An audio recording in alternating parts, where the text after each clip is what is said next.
बिस्मिल्लाहिर्रहमानिर्रहीम। शुरू अल्लाह के नाम से जो बड़ा मेहरबान और निहायत ही रहम करने वाला है। दी प्रॉफिट कमांड चैनल के मोहतरम अजीज दोस्तों, अस्सलाम वालेकुम। मोहतरम नाजरीन, आज हम पेश करने जा रहे हैं एक ऐसा दिलचस्प वाकया जिसे सुनकर आप हैरत में पड़ जाएंगे। ये वाकया है नमाज बुराइयों से कैसे रोकती है। तो इसलिए मेरी आपसे मोतबाना गुजारिश है कि इस वाकये को मुकम्मल समझने के लिए इस वीडियो को एंड तक जरूर देखें। नाजरीन, किसी जमाने में एक चोर था। वो एक बादशाह के महल में चोरी करने के इरादे से गया। रात का वक्त था और महल के एक कमरे से बादशाह और उसकी बीवी की गुफ्तगू की आवाज आ रही थी। वो खड़े होकर सुनने लगा। अगरचे ऐसा सुनना नाजायज है, हराम है, चोरी है, लेकिन चोर चोरी ही करने आया था तो उससे सुनने में क्या चीज मना होती। आखिर को तो वो चोर ही तो था। तो उसने सुना कि बादशाह अपनी बीवी से कह रहा है और उसकी बीवी हाँ में हाँ मिला रही है कि मैं अपनी बेटी की शादी ऐसे आदमी से करूंगा जो निहायत मुत्तकी वो परहेजगार हो, जो बहुत बड़ा अल्लाह वाला हो। मैं मेरी बच्ची की किसी और से शादी नहीं करूंगा। जब चोर ये बात सुन रहा था तो उसके दिल में आया कि क्यों ना मैं ही कुछ ऐसा बनकर दिखाऊं कि मेरे ही साथ शहजादी की शादी बादशाह करा दे। दिल में एक हिर्स पैदा हो गई। अब वो चोरी को तो भूल गया लेकिन धोखे पर उतर आया और घर में जाकर बहुत देर तक सोचने लगा कि किस तरह मैं इस बात में कामयाब हो सकता हूँ। तो एक तदबीर उसको समझ आई कि बादशाह के महल के करीब एक मस्जिद है। उस मस्जिद में जाकर बुजुर्गाना लिबास पहनकर और उनकी वाज़े कता इख्तियार करके वहाँ दिन रात इबादत में मशगूल होकर बैठ जाऊं तो आहिस्ता आहिस्ता बादशाह तक बात पहुँचेगी कि कोई आदमी यहाँ ऐसा मुत्तकी परहेजगार है जो दिन रात अल्लाह की इबादत में मसरूफ है। तो हो सकता है कि बादशाह की निगाहें इंतखाब मेरे ऊपर पड़ जाए और मैं चुन लिया जाऊँ और शहजादी से मेरी शादी हो जाए। नाजरीन, ये उसका एक निहायत हकीर और जलील दुनियावी मकसद था जिसके लिए उसने ये इरादा किया और उसने अपने प्रोग्राम के मुताबिक बुजुर्गाना लिबास व पोशाक वाज़े कता इख्तियार करके उस मस्जिद में जाकर नमाजों पर नमाजें, जिक्र व तिलावत, मुराकिबात सब शुरू कर लिया। अब जमाना चलता रहा, लोगों में शोहरत होती रही कि कोई अल्लाह के बहुत बड़े वली यहाँ आ गए हैं जो दिन रात इबादत करते हैं। अब उसकी वजह से लोगों की आमद व रफ्त का ये सिलसिला शुरू हो गया। यहाँ तक के बादशाह तक बात पहुँच गई कि यहाँ कोई अल्लाह के वली आकर बैठे हैं तो नौजवान लेकिन जाहिद व इबादत में लाजवाब व तकवा व तहारत में बेनजीर। जब बादशाह को ये बात मालूम हुई तो अपने इरादे के मुताबिक गौर व फिक्र शुरू कर दिया कि शहजादी के मुतालिक जो सोचा था उसके लिए इसी का इंतखाब कर लिया जाए। बादशाह ने इस सिलसिले में गुफ्तगू के लिए अपने वजीर को भेजा। वजीर उस शख्स के पास मस्जिद में पहुंचा और उसने बाअदब उससे कहा कि मैं आपकी खिदमत आलिया में बादशाह जहांपना की तरफ से आया हूँ एक पैगाम लेकर। उसने कहा कि क्या पैगाम है। वजीर ने बताया कि बादशाह ने कई साल पहले यह फैसला कर लिया था कि अपनी लड़की का निकाह एक ऐसे शख्स से करूंगा जो बड़ा ही मुत्तकी वो परहेजगार हो, अल्लाह वाला हो, और उसकी तलाश में थे। अब जो नजर गई तो नजर इंतखाब आप पर आकर रुक गई है, लिहाजा बादशाह ने मुझे भेजा है कि इस सिलसिले में आपसे गुफ्तगू करूं। अगर आप इसके लिए तैयार हों तो फरमाएं। अगले महीने के अंदर इस सिलसिले की कोई कार्रवाई आगे बढ़ाई जाएगी। ये शख्स जो दरअसल इसी तमन्ना वो आरज़ू में यहाँ आकर बैठा था वो बहुत देर तक वजीर की गुफ्तगू सुनता रहा। उसके बाद उसकी आंखों से आंसू जारी हो गए। वजीर ने पूछा कि क्या बात हो गई तो कहने लगा कि आज जो पैगाम आप लेकर आए हैं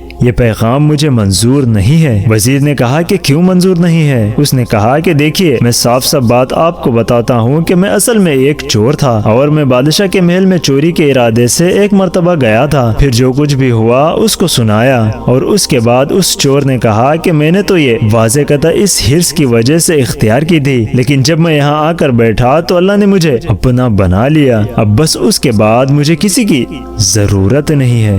अल्लाह अकबर। नाज़रीन, इस वाक़े से हमें क्या मालूम हुआ? जब इबादत इबादत हो जाए, नमाज नमाज हो जाए और जिक्र जिक्र हो जाए और हमारी दीगर इबादतें वाकई इबादतें हो जाए तो बेशक ये नमाजें और इबादतें इंसान को बुराइयों से रोकती है। सुभान अल्लाह।